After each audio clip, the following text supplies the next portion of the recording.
किसी इलेक्ट्रोड का electrode potential उसके सॉल्यूशन की किसी भी सांद्रता पर हम नैनस्ट समीकरण के द्वारा ज्ञात कर सकते हैं। E M N change M is equal E not M N plus change M minus R T upon N F log base E Q. 1 molar सांद्रता वाले विलयन में यदि इलेक्ट्रोड को हम डुबोते हैं, उस समय जो इलेक्ट्रोड का इलेक्ट्रोड विभव हमें प्राप्त होता है वो हमारा होता है मानक इलेक्ट्रोड विभव। हेलो दोस्तों, नमस्कार। MKP EduWeb चैनल में आपका बहुत बहुत स्वागत, अभिनंदन। चैप्टर हमारा चल रहा था विद्युत रसायन, और विद्युत रसायन के अंदर नया टॉपिक शुरू करने वाले, और वो टॉपिक हमारा है नैनस्ट समीकरण। बहुत ही आसान सा टॉपिक है। नैनस्ट समीकरण से संबंधित जो भी बातें हैं, एक एक पॉइंट को आपके सामने अच्छे से क्लियर करने वाला हूँ। बस आपको केवल ध्यान से देखने की आवश्यकता है ना। तो शुरू करते हैं हमारा टॉपिक नैनस्ट समीकरण। सबसे पहले हम ये समझते हैं कि ये जो नैनस्ट समीकरण है उसका जो यूज़ है या उसका जो उपयोग है वो हम किस लिए करते हैं। तो नैनस्ट समीकरण का जो उपयोग है वो हम कोई भी सेल हो, उस सेल के इलेक्ट्रोड का इलेक्ट्रोड पोटेंशियल जो इस सॉल्यूशन की किसी भी सांद्रता पर है ना, एनी कॉन्सेंट्रेशन, किसी भी सांद्रता पर इस इलेक्ट्रोड का इलेक्ट्रोड पोटेंशियल हम इस नैनस्ट समीकरण से ज्ञात कर सकते हैं। तो इसका मतलब ये क्लियर हो गया कि हम किसी इलेक्ट्रोड का इलेक्ट्रोड पोटेंशियल उसके सॉल्यूशन की किसी भी सांद्रता पर हम नैनस्ट समीकरण के द्वारा ज्ञात कर सकते हैं। ओके, तो शुरू करते हैं। नैनस्ट समीकरण का उपयोग इलेक्ट्रोड की किसी भी सांद्रता पर इलेक्ट्रोड विभव की गणना हेतु किया जाता है, जैसा कि मैंने आपको बताया। आगे शुरू करते हैं। किसी इलेक्ट्रोड पर अभिक्रिया, मतलब ये जो हमारा इलेक्ट्रोड होते हैं उस इलेक्ट्रोड पर जो रिएक्शन होती है, जैसे एनोड पे रिएक्शन होती है और कैथोड पे रिएक्शन होती है। एनोड पे हमारा ऑक्सीडेशन होता है, कैथोड पे हमारा रिडक्शन होता है। तो यहाँ पर जो इलेक्ट्रोड पर जो अभिक्रिया होती है उसको हम इस प्रकार से लिख सकते हैं। Mn प्लस, मतलब ये सॉल्यूशंस के अंदर जो आयन्स जो हैं उनके ऊपर पॉजिटिव जो आयन है, प्लस n इलेक्ट्रॉन है ना, नंबर ऑफ इलेक्ट्रॉन जो इस मेटल आयन्स के द्वारा ग्रहण किए जाते हैं और वो मेटल के अंदर चेंज हो जाता है सॉलिड फॉर्म के अंदर, सॉलिड रूप के अंदर, है ना, ठोस अवस्था में, है ना। जैसे कि हमने पढ़ा था कि यहाँ पर कॉपर जो आयन है वो 2 इलेक्ट्रॉनों को ग्रहण करते हैं और वो कॉपर मेटल के अंदर यहाँ पर इलेक्ट्रोड के ऊपर जमा हो जाते हैं, है ना। तो इस रिएक्शन के आधार पर नैनस्ट ने जो समीकरण जो दी वो आपके सामने है, ध्यान से देखना। E M N change M is equal E not M N plus change M minus R T upon N F log base E Q. ये समीकरण हमारी किसने दी? नैनस्ट ने। किस लिए दी? तो इस इलेक्ट्रोड का इलेक्ट्रोड विभव का मापन करने के लिए, उसकी किसी भी सांद्रता पर।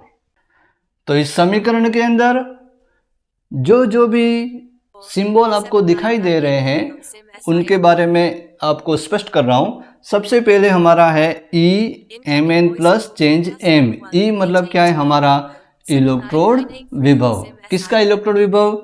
जिस इलेक्ट्रोड का हमें इलेक्ट्रोड विभव ज्ञात करते हैं। इसके साथ में ये क्या लिखा हुआ है? M N plus change M, मतलब जो इलेक्ट्रोड के जो आयन्स हैं वो इलेक्ट्रॉन को ग्रहण कर रहे हैं और वो धातु के अंदर चेंज हो रहे हैं, है ना। मतलब यहाँ पे जो पोटेंशियल प्राप्त हो रहा है ना, यहाँ पे मेटल का रिडक्शन हो रहा है। तो यहाँ पर जो इलेक्ट्रोड विभव प्राप्त होगा वो हमें कौन सा प्राप्त होगा? अपचयन विभव प्राप्त होगा, है ना। रिडक्शन पोटेंशियल हमें प्राप्त होने वाला है। ओके, तो ये तो हो गया उस इलेक्ट्रोड का इलेक्ट्रोड पोटेंशियल। या इलेक्ट्रोड विभव जो हमें ज्ञात करना है। दूसरा हमारा है E not M N plus M, है ना। अब ये ई नॉट क्या है, तो ई नॉट हमारा है मानक इलेक्ट्रोड विभव। मानक इलेक्ट्रोड विभव और इलेक्ट्रोड विभव दोनों में क्या डिफरेंस है, तो इलेक्ट्रोड विभव तो हमारा होता है कि इस इलेक्ट्रोड के अंदर ये जो विलयन है उसकी किसी भी सांद्रता पर जो इलेक्ट्रोड विभव होता है वो हमारा होता है उस इलेक्ट्रोड का इलेक्ट्रोड विभव। और ये मानक इलेक्ट्रोड विभव जो वो होता है जो इलेक्ट्रोड जिस विलयन के अंदर डूबा हुआ है उस विलयन की जो सांद्रता है वो 1 मोलर हो, तो वो हमारा होता है मानक इलेक्ट्रोड विभव। मतलब 1 मोलर सांद्रता वाले विलयन में यदि इलेक्ट्रोड को हम डुबोते हैं उस समय जो इलेक्ट्रोड का इलेक्ट्रोड विभव हमें प्राप्त होता है वो हमारा होता है मानक इलेक्ट्रोड विभव। ओके, तो ये इन दोनों में डिफरेंस होता है। ओके, आगे बढ़ते हैं। माइनस आर, आर हमारा क्या है, गैस स्थिरांक, है ना, जिसकी वैल्यू हमें पता है 8.314 जूल प्रति केल्विन प्रति मोल, है ना, K-1 मोल -1। ओके, उसके बाद हमारा है टी, टी हमारा क्या है, परमताप मतलब टेम्परेचर, जिसको हम किस में लेते हैं, केल्विन में। उसके बाद एन, एन क्या है हमारा, इलेक्ट्रॉनों की संख्या। कौन से इलेक्ट्रॉनों की संख्या, तो जो इस रिएक्शन के अंदर जो मेटल जो इलेक्ट्रॉन ग्रहण कर रहा है उसके नंबर ऑफ इलेक्ट्रॉन, उसके इलेक्ट्रॉन की संख्या n। ओके, उसके बाद हमारा आ रहा है F, F हमारा क्या है, फैराडे स्थिरांक। फैराडे स्थिरांक जिसकी वैल्यू होती है 96,500 कूलाम, है ना, 96,500 कूलाम। उसके बाद log बेस E और Q, है ना। अब ये यहाँ पर Q क्या है, तो Q हमारा है अभिक्रिया भागफल। अभिक्रिया भागफल का मतलब किसी रिएक्शन के अंदर या किसी अभिक्रिया के अंदर P मतलब प्रोडक्ट, प्रोडक्ट मतलब उत्पाद, है ना, उत्पाद की सांद्रता, और R मतलब रिएक्टेंट, रिएक्टेंट मतलब अभिकारकों की सांद्रता। मतलब उत्पाद की सांद्रता में अभिकारकों की सांद्रता को हम डिवाइड करते हैं तो हमें प्राप्त होता है अभिक्रिया भागफल, जिसको इंग्लिश में कहते हैं रिएक्शन कोशिएंट। ओके, इसलिए इसको यहाँ Q से डिनोट किया गया है।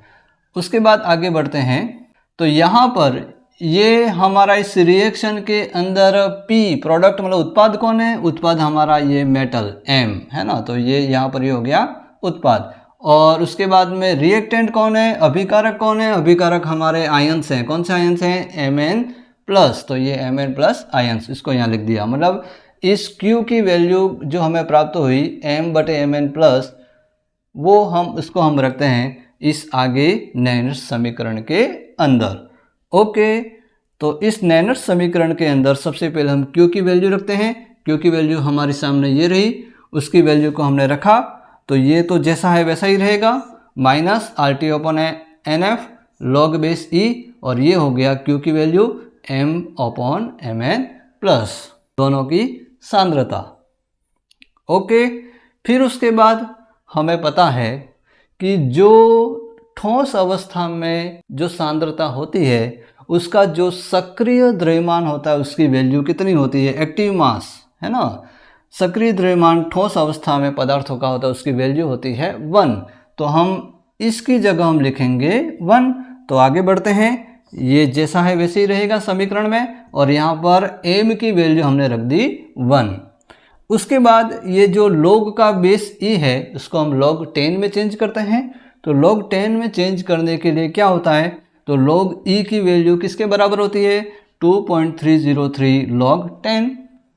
तो यहाँ पर log E की जगह हम रखेंगे तो ये तो होगी reaction E Mn+ change M is equal E0 Mn+ M, minus का माइनस। अब यहाँ पे log बेस E की वैल्यू रखेंगे 2.303 इंटू ये RT का RT, ये NF और ये log 10, और यहाँ पर हो गया 1/Mn+। ओके, तो हमने log E को log 10 बेस के अंदर चेंज कर दिया। उसके बाद जब लास्ट में हम ये देखते हैं कि हमारा यहाँ पर ये जो गैस कांस्टेंट है ना, उसकी वैल्यू फिक्स है। टेम्परेचर हम जब भी कोई रिएक्शन होती है तो हम उसको 25 डिग्री सेल्सियस को मान करके रिएक्शन को करते हैं। रूम टेम्परेचर है ना, कमरे का जो ताप होता है वो। तो यहाँ पर T की वैल्यू हम रखेंगे 25 डिग्री सेल्सियस को केल्विन में चेंज करेंगे तो 298 केल्विन। ओके, और उसके बाद में हमारा फैराडे स्थिरांक है ना, फैराडे स्थिरांक क्या है वो भी फिक्स है, उसकी वैल्यू हमें पता है 96,500 कूलम। तो तीनों की वैल्यू को हम जब रखते हैं और जब फाइनल वैल्यू जो प्राप्त होती है इस समीकरण के अंदर वो हमारी है यहाँ पर 0.0591 है ना। उसके आगे तो जैसा है वैसा ही है। ये हमारा इलेक्ट्रोड का इलेक्ट्रोड विभव, ये हमारे इलेक्ट्रोड का मानक इलेक्ट्रोड विभव, और ये माइनस का माइनस, और यहाँ पे ये 2.303 और R की वैल्यू रखी, T की वैल्यू रखी और F की वैल्यू रखी। इन सब को सॉल्व किया तो हमारा आया 0.0591 अपॉन N।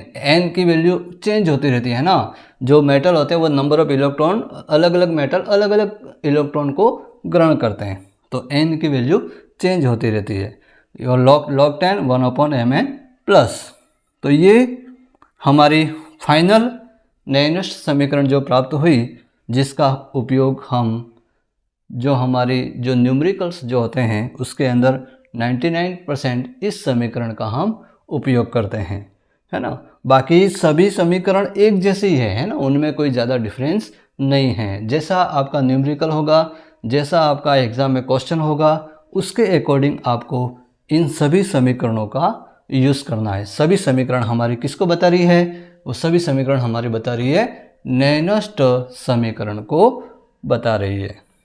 ओके, तो इस तरह से हमने इस नैनोस्ट समीकरण के अंदर एक एक पॉइंट को डिटेल से समझा।